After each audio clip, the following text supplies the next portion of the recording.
명절 연휴 윤석열 대통령의 민생 행보가 주목받고 있습니다. 여야 지도부는 서울 강서구청장 보궐선거가 나흘에 앞으로 다가오면서 총력 지원에 나섰는데요. 네, 정치권 소식 짚어보겠습니다. 윤기찬 국민의힘 법률위 부위원장, 서영주 민주당 상근 부대변인 두 분 모셨습니다. 어서 오십시오.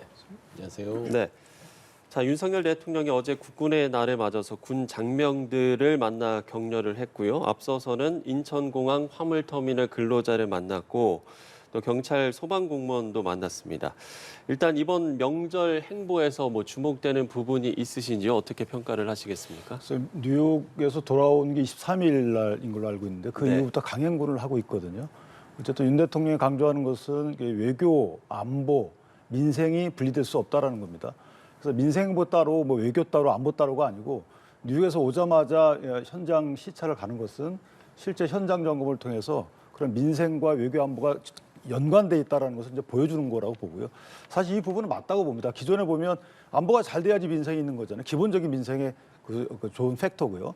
그래서 외교도 마찬가지입니다. 외교적 공간을 넓혀야 경제가 잘 되는 것이고 경제가 좋아야지만 민생이 살아나는 것이기 때문에 이런 분리할 수 없다는 이런 인식하에 통치행위를 하는 것은 저는 올바르다고 보고 어쨌든 현장을 찾아가서 점검하고 격려하고 민생에 대한 인프라를 다시 한번 구축하고 이런 것들은 대통령으로서 좀 색다른 행보다 이렇게 생각을 합니다. 예. 외교 안보와 민생이 따로 이뤄질 수 없다는 것을 보여주는 행보였다라고 평가를 해주셨는데 혹시 주목되는 부분이라든지요? 아니면 평가를 어떻게 내리시겠습니까? 외교 안보 민생 맞는 말씀이에요. 따로 볼 수는 없지요. 저는 대통령의 이런 여러 가지 행보들 당연히 대통령에서 해야 될 일이고요. 네. 갔다 오셨다고 피곤해서 쉬실 수는 없잖아요. 또 국군의 날이기도 하고. 당연히 민생 현장에 가서 좀 돌보는 것들은 당연한 거지 그렇게 또 칭찬을 해드릴 만한 일은 아니다. 하지만 나쁘지는 않다. 근데 이제 외교안보 민생 말씀드리면 저는 안보 분야에 있어서는 아쉬운 점이 있어요. 그렇게 경제에 대해서 민생과 직결됐다 안보가 라고 하시면 힘에 의한 안보가 과연 경제에 도움이 될까요? 그러니까 평화가 경제라는 것은 누구나 압니다. 평화로워야 먹고 사는데 걱정 의심이 없고 뭔가 좀 사람들이 뭔가 안심하고 경제활동을 할 수 있잖아요. 근데 힘에 의한 안보를 하겠다 하면 위축이 확 될 거 아닙니까? 반대의 입장을 하고 있는 것이고. 그다음에 외교가 또 민생하고 관련이 있다? 좋습니다. 맞지요? 그런데 외교도요. 그러니까 중국과 러시아 지금 한미일만 강화하고 북중로는 도벌이잖아요. 근데 중국, 러시아하고 풀 생각을 안 해요. 그러니까 좀 전략적으로 경제와 안보를 적절하게 중국과 러시아와 관계를 맺어가면서 수출도 좀 늘리고 해야 되는데 이것도 반대로 가요. 그다음에 민생. 저는 고물가, 고환율, 그다음에 고금리 이거 잡는다는 게 저 윤석열 정부 1년 6개월 전에 들어서면서부터 잡는다 했었습니다. 근데 잡혔어요. 지금 주유소 가면요. 사람들 막 화가 나요. 마트 가서 계산대 서면 이 정부 욕하고 그렇습니다. 그냥 과연 이게 물론 장기적으로 봐야겠지만 현재까지는 말과 행동이 좀 다른 행보다.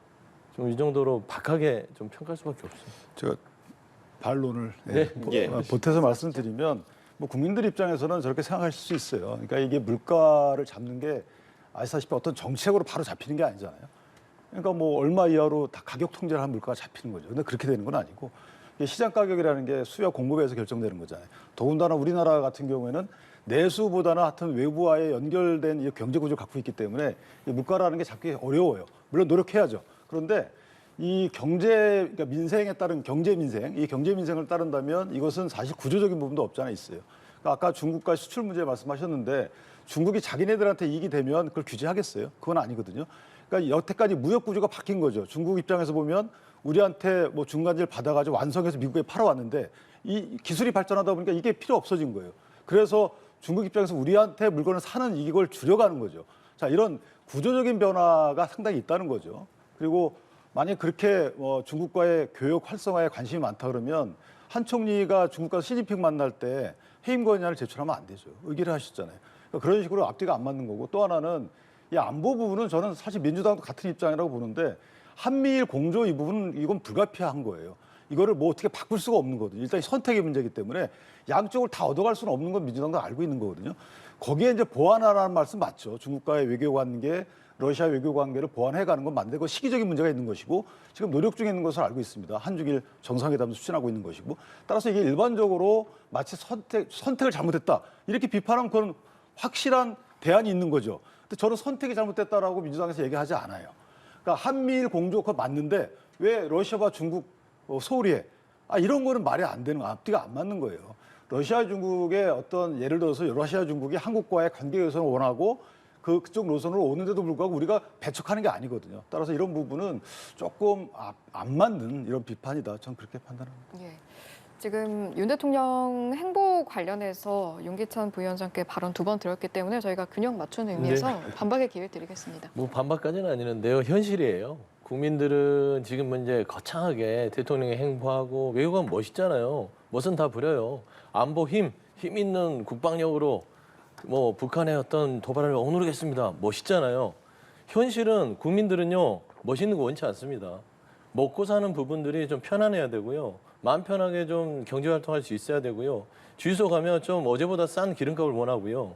좀 그 마트나 재래시장 가서 내가 2만 원 가져와서도 좀 잔돈을 남길 수 있었으면 좋겠다. 이게 현실적인 대안입니다. 금리도 마찬가지잖아요. 환율 계속 올라가는데 환율에 대한 정책 자체가 실종되어 있어요. 그러면은 대무역이나 어떤 여러 가지 무역 정책하는 기업들은 어떻습니까? 속 터지는데 말은 못하죠. 왜? 권력자잖아요. 대통령은. 마음대로 하잖아요. 그러니까 이 국민들의 마음을 헤아리려면 못 부리는 거 좋다. 하지만 최소한 국민들의 민생은 돌보면서 가자. 저는 그런 조언을 드리고 싶습니다. 예, 알겠습니다. 연장선상의 이야기가 될 것 같은데요. 뭐 윤석열 대통령도 그렇습니다만 국군의 날을 맞아서 여야도 메시지를 냈습니다. 다만 방점을 찍은 부분은 서로 달랐는데 일단 국민의힘 같은 경우에는 힘에 의한 평화 마찬가지로 강조하는 모습이었고 민주당은 신원식 국방부 후보자 임명 철회해야 한다 이런 입장을 내기도 했습니다. 이런 양측의 모습은 좀 어떻게 보이시는지요? 신원식 후보자가 일부 이제 부적절한 발언했던 건 맞죠. 본인도 사과를 했고요. 그렇기 때문에 그 사과를 만약에 민주당이 받아들인다면 이 부분은 임명해야 된다고 보는 것이고 특히나 신원식 후보자의 경우에는 작전 분야에서도 또 베테랑이고요. 사실 국방 정책 측면에서도 베테랑이에요. 그러니까 이 국방부 장관으로서 업무 수행 적격은 상당히 적격성 갖춰 있는 분인데 일부 부적절한 발언, 뭐 홍범도 이런 부분과 관련된 것도 소신이라고 생각을 하는 거죠.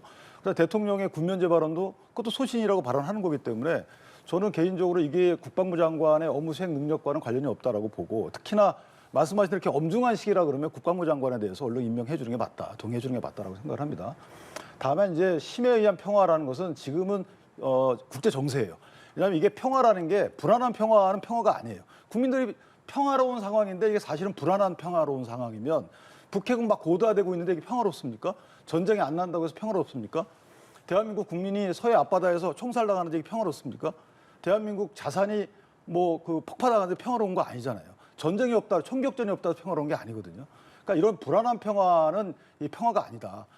이 국제 정치적으로 보면 그 억제, 그러니까 억제라는 것은 힘으로 시키는 거거든요. 억제라는 건 심리적으로 시키는 겁니다. 예를 들어서 저쪽도 나랑 같은 능력이 있는데 전애들도 내가 공격했을 때 보복할 거야. 그리고 그 보복할 거야라는 게 구체적인 신뢰가 있어. 이럴 때 이게 지켜지는 거예요. 그게 힘 있는 평화입니다. 근데 역대 보면 우크라이나 사태를 보고 북한의 사태를 어느 국제 정치 전쟁사를 보더라도 힘이 없는 평화는 있을 수가 없습니다. 장기적으로 보면. 따라서 힘 있는 평화라는 것은 다툼의 여지가 없다고는 보는 것이고 물론 대화를 통해서 비핵화에 성공했다면 좋겠지만 이미 문재인 정부 5년 동안 노력해서 안 됐잖아요. 안 됐으면 기조를 바꿔야 되는 거예요. 그 기조 바꾸는 데에서 민주당도 동의를 해야 되는 것이고 해보고 역시나 안 되면 그때 또 비판하면 되는 것인데 이미 지난 정부에서 해봤는데 안 된 걸 다시 또 고집한다는 거는 저는 글쎄요 이것은 국민을 위한 정치인의 태도가 맞나라는 생각을 해요. 예, 민주당이 동의할 부분이 있다. 어떤 의견 가지고 계십니까? 그 신원식 국방부 장관 후보자는 윤석열 대통령한테도 위험한 인물이에요. 12.12 쿠데타를 나라를 구하기 위한 것이다. 나라를 구하려면 나라 뒤집을 수 있는 분이잖아요. 그런 분을 어떻게 국방부 장관으로 앉혀놓죠? 윤석열 대통령 잠이 오실까요? 그다음 두 번째, 저는 다 양보를 하고요. 능력도 다 양보하는데 홍범도 장군에 대한 그러니까 우리 항일 그 운동의 영웅이신 홍범도 장군을 공산주의자로 생각하고 있는 소신을 가진 국방부 장관 과연 가당한가? 라는 차원에서는 저는 이분은 아니라고 봅니다. 그게 이제 저는 어젠가 대통령 오늘 그러시는지 모르지만 이 대한민국 어르신들한테 자유한국을 지킨 어르신은 잊지 않겠다라고 얘기를 하셔요. 대통령이. 그러면 그거 국민들이 거짓말이라고 해요. 홍범도 장군은 정말 대한민국 자유를 지킨 어르신 중에 어르신이잖아요. 잊었잖아요. 그렇게 행동은 그렇게 하면서 말은 또 거창하게 이렇게 하시면 일관성이 없습니다. 근데 그걸 주도했던 분이 신원식 국방장관 후보자입니다. 국회의원 신분 시절 최초로 홍범도 장군이 공산주의자다라고 제기했던 분이에요. 이런 분을 코드가 맞아서 앉혀놓으면 국방이 잘 될 턱이 있냐라는 차원에서 민주당은 얘기를 하는 것이고 힘에 있는 균형 얘기할게요. 좋습니다. 무력 중요하지요. 그런데 우리가 지금 북한보다 국방력이 약해서 지금 이런 불안함이 지속됩니까? 한 번도 그렇지 않습니다. 무력이나 힘이나 국방력보다 더 큰 것은 갈등이 없는 상태입니다. 갈등이 없는 상태를 만들려는 노력들이 그게 안 보여요. 그런데 1차원적으로 힘을 가지고 국방력을 가지고 북한을 억누른다? 저는 이 안보 정책에 대해서 국민들은 이게 불안함이 더 가속될 수밖에 없다라는 차원에서는 신원식 장관 후보자 처리하시는 게 맞다. 그렇게 주장하는 말입니다. 제가 조금 더 해도 되나요? 짧게 하고 다음 주제로 넘어가 보죠. 신 후보자는 12.12 사태 쿠데타를 옹호했다고 얘기하지는 않고 그 당시에 쿠데타의 그 주도 세력이 변명은 나라를 위해서 했다라고 한다. 근데 그게 좋다, 동의한다 하더라도 그것은 어쨌든 불가능한 일이다. 쿠데타라는 것은 나라를 위해서 했다 하더라도 그것은 위법한 것이다라는 취지로 얘기했다고 하는 거고요. 또 하나는 이 그 갈등이 없는 평화 좋죠. 궁극적으로 그게 좋습니다. 그런데 예를 들어서 우리는 이 국민을 서해에서 피살해도 아무 얘기 못하면 갈등 없겠죠. 우리 재산을 갖다 폭파해도 아무 우리가 문제 제기 안 하면 갈등 없죠. 이런 갈등 없는 걸 추구하나요, 우리가? 그다음에 9.19 남북 그 합의서에 따라서 우리 다 무장 해제해도 갈등 없죠. 이런 갈등을 추구하는 거 아니잖아요. 그냥 다 무장 해제하고 다 알아서 하세요. 그럼 갈등 없어요. 그럼 국방이 있을 필요가 없는 것이고 그건 저들의 의지에 우리의 목숨을 맡기는 거거든요. 이건 국방이 아닙니다. 이건 자주 국가가 아니에요. 그래서 저는 그런 시각은 조금 동의하기 어렵다라는 말씀드립니다. 예. 자, 다음 주제로 넘어가 보겠습니다. 이번 추석 때 또 이슈가 됐던 부분 중에 하나가 바로 이재명 대표가 윤석열 대통령에게 제안한 영수회담 이슈인데 일단 국민의힘은 방탄용이다 이렇게 일축을 한 상황인데요. 영수회담 성사될 수 있겠습니까? 아니 국민의힘은 어떻게 그 집권하고 나서 1년 지금 한 5개월 됐는데 방탄만 되뇌이는 것 같아요. 방탄, 뭘 해도 방탄. 민주당이 뭐를 법안을 제안해서 통과시켜도 방탄. 그다음에 대통령과 대화하자고도 방탄. 뭐죠? 어떻게 하자는 소리입니까? 국민들 시각에서 보시죠. 그러니까 여당 대표와 야당 대표, 대통령과 거대 야당의 대표가 안 만나는 게 맞습니까? 아니잖아요. 맞득이 만나야 돼요. 서로 싫더라도 국민들이 보고 있기 때문에 대통령은 야당 대표가 싫더라도 만나는 것입니다. 그게 대통령 자리고 국정 운영하는 어려움입니다. 근데 그걸 싫다고 안 하는 거예요. 어린아이들이나 그런 거 아닙니까? 애들이 나 싫은 거 안 해. 도망 다니는 거예요. 그러니까 야당에서는 계속해서 이재명 대표가 되고 나서부터 한 5차례 얘기했습니다. 대통령에게. 만납시다. 했더니 안 만났잖아요. 그리고 단식까지 했는데 거들떠 보지도 않았잖아요. 그리고 나서 최근에 이재명 대표에 대한 검찰의 정치적 수사로 오해될 수 있는 많은 공격들 속에서 영장이 기각됐습니다. 다 그냥 참겠다는 거예요. 그러니까 그걸 따지다기보다는 대통령께서 이제 야당 대표에 대한 이런 집요한 정치적인 정적 제거용의 어떤 뭐 여러 가지 사안들이 다 좀 사라졌으니까 예. 야당 대표 이재명 대표가 그거는 다 받아들이고 한번 만나서 민생에 대해서 국정 운영을 합시다. 조건 없이 했는데 갑자기 집권 여당인 국민의힘은 방탄이다. 대통령은 아무 말 하지 않고요. 이게 뭡니까? 이거 국정 운영 안 하겠다는 소리잖아요. 그러니까 지금 민주당에서는 국민 때문에 지금 요구하는 건데 무슨 방탄, 누구를 위한 방탄입니까? 그렇잖아요. 주체가 없어요.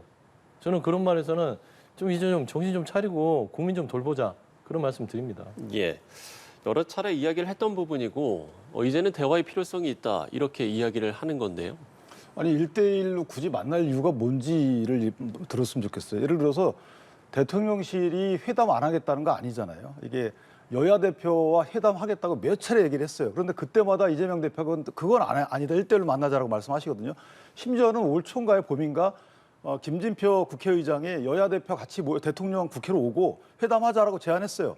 다 받아들였는데 민주당만 받아들이지 않았잖아요. 굳이 1대1로 만나야 되는 이유가 뭔가요? 국회 구성이 전부 민주당만 돼 있는 거 아니잖아요. 국민의힘도 있고 정의당도 있고 여러 정당들이 있는데 특히 원내 대표, 원내 교섭단체를 구성하고 있는 그 대표들 같이 대통령 만나면 안 되나요? 저는 이게 이해가 안 돼요. 회담하자는 거죠. 그런데 굳이 영수회담 할 이유가 뭔가라는 거에 대해서 대통령이 아직까지 예를 들어서 설득이 안 되면 그 자체로 끝나는 거예요. 근데 설득이 안 돼서 영수회담 못 하겠다, 회담만 하자라고 한 것을 비난하면 안 되는 거죠, 그거는. 그리고 이재명 대표 같은 경우에는 만약 가결표 의원도 마찬가지로 비난을 해요. 비판하고. 아니 그들의 표 행사예요. 거기에 대해서 아 그렇구나라고 그걸 전제로 해가지고 다음 행보로 가셔야 되는데 본인 뜻에 안 맞으면 다 비판하고 비난합니다. 자 비판까지 좋지만 비난은 안 되는 거죠. 윤석열 정부가 나오고 나서 이재명 당대표가 작년에 되셨죠. 작년 되신 이후에 바로 탄핵, 그다음에 무슨 뭐 김건희 특검, 심지어 대통령 하야까지 오는 데 왔어요. 이게 협치인가요? 그다음에 민생 관련된 법안 거의 처리가 안 됐습니다. 다 노란봉투법 관련된 노력해왔죠. 그다음에 무슨 방송법, 민생과 상관이 있나요? 이런 모든 것들이 보면 민생 말씀하시지만 결국 사실은 이게 정치 행위에 국한되는 말씀들을 해오셨고 방탄한 말씀만 드리면 극단적인 방탄도 있죠. 제가 뭐 가결, 부결, 법령 다 떠나겠어요. 그런데 최근에 모 의원이 그런 거 나왔죠. 공직선거법 개정안을 내놨어요. 거기에 보면 허위사실 공표죄에서 거기 보면 경력, 행위, 학력 이런 거를 허위로 하게 되면 이게 허위사실 공표로 걸리거든요. 거기서 행위를 뺐어요. 아니 당대표 이재명 대표가 재판받고 있는데 그 허위 빼고 이게 소급 적용되게 만들어서 법안을 낸 정당이에요. 이런 정당, 이런 법안이 있습니까 세상에? 형사법 소급 적용도 그렇다고 치고 그래도 어떻게 민생을 얘기합니까? 저는 사실 마지막 한 말씀 드리면 자, 두 개 다 소명 안 됐다고 치죠. 전 그렇게 안 보지만 그러면 검사 사칭 위증교사 부분은 대국민 사과해야 되는 거 아니에요? 이 부분은 엄청난 겁니다. 공직선거법 재판에서 누군가한테 위증을 교사했다는 거.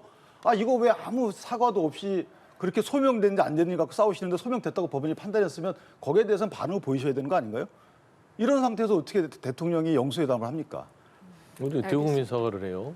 변호사님께 그렇게 얘기하시면 안 되죠. 한동훈 장관께서도 영장의 기각 여부, 발부 여부는 무죄다 아니다 이게 아니라고 했잖아요. 그렇지 않습니까? 그러니까 그게 소명이 됐다. 어느 정도 뭐 받아들일 수 있다 그 부분이.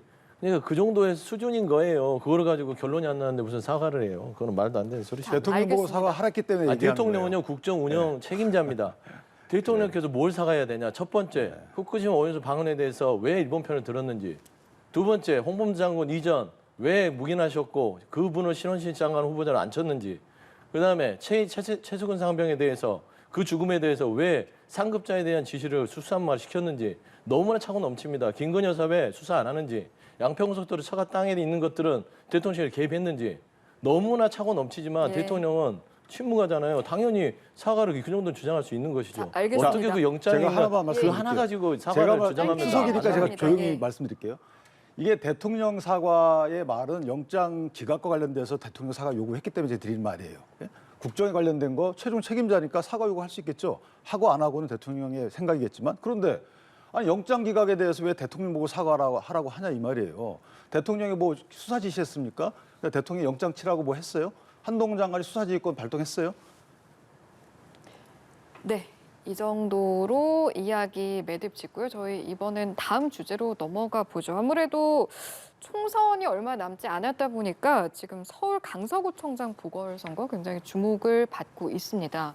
어떤 게 변수가 될지를 좀 짚어봐야 할 것 같은데 아무래도 사전투표 이야기도 나오고 있고요. 네. 어떤 부분 주목하고 계세요? 일단 전체적으로 이제 선거판이 이제 D-9일이에요. 9일밖에 안 남았죠. 근데 강서구민들에게 더 이상 국민의힘이 상처를 안 줬으면 좋겠어요. 이제 최근 발언만 보더라도 김태 후보가 본인의 규칙서요. 본인이 잘못이 돼서 대법원에서 유죄 판결을 받아서 이 재보궐선거를 만들었잖아요. 그러면서 이 보궐비용 선거가 40억이 생겼습니다. 그런데 그걸 애교로 봐달래요. 이런 후보를 국민의힘에서 공천을 해서 강서구민에게 투표를 하게끔 만든 자체가 너무 부끄럽잖아요. 저는 이 D-9일이 빨리 끝나서 이 강서구민이 그 9일 동안 느낄 모멸감과 이 찍힌 자존심에 대해서는 빨리 심판을 받았으면 좋겠다. 더 구구절절 말할 필요가 없습니다. 이 부분은. 왜냐하면 강서구민들이 힘들어요. 먹고 살기도 힘들고 가뜩이나 머리 아프신데 아니 이 선거를 만든 사람이 다시 나와서 표 달라고 하면서 40억 손해본 거를 애교로 봐달라고 하는 모습을 보는 강서구민들은 어떻습니까? 빨리 D-9일이 끝나서 좀 엄격한, 엄혹한 심판을 받았으면 좋겠다. 예. 이번 그래서 그 말씀밖에 선거에서 없습니다. 어떤 부분 주목하고 일단 계신지요? 말이 좀 부적절했죠. 그 부분은 40억. 맞습니다. 예, 예. 그러니까 취지는 알겠어요. 그러니까 40억이 불가피하게 들긴 드는데 내가 취임하게 되면 조금 더 큰 뭐 예산 절감하겠다 이런 취지를 보여. 그 부분은 이제 김태우 후보가 좀 잘못한 것 같고, 다만 김태우 후보는 1년간만 수행하고 나머지 3년을 수행 안 한 상태이기 때문에 본인이 해왔던 지난 1년간의 구청장 활동, 이 활동을 좀 더 강조할 필요가 있어요. 폐기물 처리장 같은 경우에는 성과가 나고 있었던 상황이고, 고도 제한은 사실 20여 년간 그 지역의 구청장이 민주당을 해왔지만 해결을 못하고 있는 거거든요. 그러니까 새로운 분한테 또는 새로운 당한테 한번 기대를 할 만하다. 저는 개인적으로 과거가 아니고 앞으로 이렇게 하겠다라는 취지. 본인으로 인해서 선거가 치러지는 건 맞거든요. 다만 본인이 예. 재임중범한 범죄로 치러지는 건 아니지만 어쨌든 이런 부분에서 겸허하게 다가가되 3년의 기간을 더 달라 앞으로 이런 식으로 해서 기존 20년간 못 바꿨던 민주당의 이런 행태를 내가 한번 지역 발전에서 바꿔보겠다 이런 취지로 가게 되면 부동층이 좀 움직일 가능성이 있다. 저는 그렇게 생각합니다. 지지층은 예. 어차피 모일 거고요. 부동층이 그러니까 저는 다른 분들과 판단이 다른 게 조금 더 투표율이 올라가면 국민의힘이 더 유리할 것이다 이렇게 생각합니다. 투표율이 올라가면 국민의힘에 더 유리할 것이다. 그럼 관건은 이번에도 투표율입니까? 어떻게 보세요? 재보궐선거는 일단 투표율에 많이 이제 집중을 하죠. 역대 모든 재보궐선거는요 투표율이 낮거든요. 왜냐하면 재보궐이잖아요. 다시 뽑는 거라서 가뜩이나 바쁜데 어떻게 지정해놓고 투표를 하라고 해도 국민들이 잘 안 하시는데 재보궐선거에 적극하시지 않죠. 이제 투표라는 것들이 보통 재보궐이 양극단입니다. 이쪽 국민의힘 지지층과 민주당 지지층만 모여 있기 때문에 이 중도층에 있는 국민들께서 좀 적극 투표장으로 나와야 투표율이 높아질 텐데 만약 양극단만 있으면 팽팽하거나 그냥 치우치잖아요. 그런 측면에서는 지금 투표율 제고 부분들과 그다음에 중도층에 대한 메시지들을 많이 이렇게 좀 전달하면서 국민들한테 특히 강서주민들한테 투표장으로 나와서 뭔가 지금 김태우 후보에 대한 국민의힘에 대한 이런 잘못된 공천에 대해서 심판해달라라는 메시지를 꾸준히 하고 있기 때문에 저는 투표율이 평상시보다는 높을 것 같아요. 정부에서 유일하게 재보궐이 하나 하고 있기 때문에 예. 저는 그렇게 예측하고 있습니다. 자, 이제 9일 앞으로 다가왔으니까요. 저희가 지켜보면 될 것 같고요. 마지막으로 이 이슈를 좀 짚어보도록 하겠습니다. 이제 앞으로 대법원장 임명 동의안 표결, 또 장관 인사청문회 여러 가지 좀 이슈들이 있는데 그야말로 여야의 충돌이 예상이 되는 상황입니다. 짧게 좀 전망을 들어봐야 될 것 같아요. 어떻게 전망을 좀 하시는지요? 그래서 대법원장의 경우에는 아마 야당도 강력 반대하기는 좀 어려울 것이다라는 생각이 들어요. 뭐 몇 가지 뭐 문제 제기할 만한 것들이 있긴 있지만 네네. 어쨌든 이 판결 성향과 관련돼서는 야당 입장에서도 문제 제기할 수 있는 그런 요소들이 없거든요. 따라서 이재명 당대표에 대한 영장이 기각된 상황이기 때문에 더욱더 저는 대법원장 인사청문회는 인준이 될 것이다라고 생각을 합니다. 장관들의 경우에는 다툼이 있어요. 그중에 뭐 한 분 정도에 대해서는 극력 반대를 하겠지만 이거는 이제 대통령의 어쩌면 공이 갈 것이고 예. 대통령이 어떤 판단할지는 지켜봐야 되겠지만 대법원장은 큰 무리 없이 진행되지 않을까라고 기대하고 있습니다. 예. 마찬가지로 짧게 좀 전망을 들어보고 대담 마무리 짓도록 하죠. 네. 일단 대법원장 이균용 대법원장이죠. 이분은 자격이 없는 거는 분명합니다. 너무 모르는 게 많아요. 대법원장이. 그리고 법에 대해서도 모르셔요. 본인이 자백했잖아요. 잘 몰랐다. 이런 분을 대법원장으로 앉혀놓는다. 이건 참 대한민국이 부끄러운 일이긴 한데요. 이게 여야 차원에서 일단 국회의장이 표결을 붙이자고 했으니까 한번 저는 좀 어렵지 않겠냐 하는 조심스러운 관망을 하고요. 예. 새 장관 후보자는요. 이 새 장관 후보자보다 한도수 총리가 문제입니다. 왜냐하면 이 장관 후보자를 제청할 수 있는 권한이 있는데 이런 분들을 어떻게 대통령한테 제청을 합니까? 그래서 저는 총체적으로 세 분 다 자격 없지만 그러나 대통령께서는 아랑곳하지 않고 임명할 것이다. 그래서 큰 의미는 없다고 봅니다. 예, 이렇게 청문회 전망, 인사 전망 소식까지 함께 짚어봤습니다. 오늘 이 시간은 윤기찬 국민의힘 법률위 부위원장, 서용주 민주당 상근 부대변인 두 분과 함께했습니다. 고맙습니다. 고맙습니다.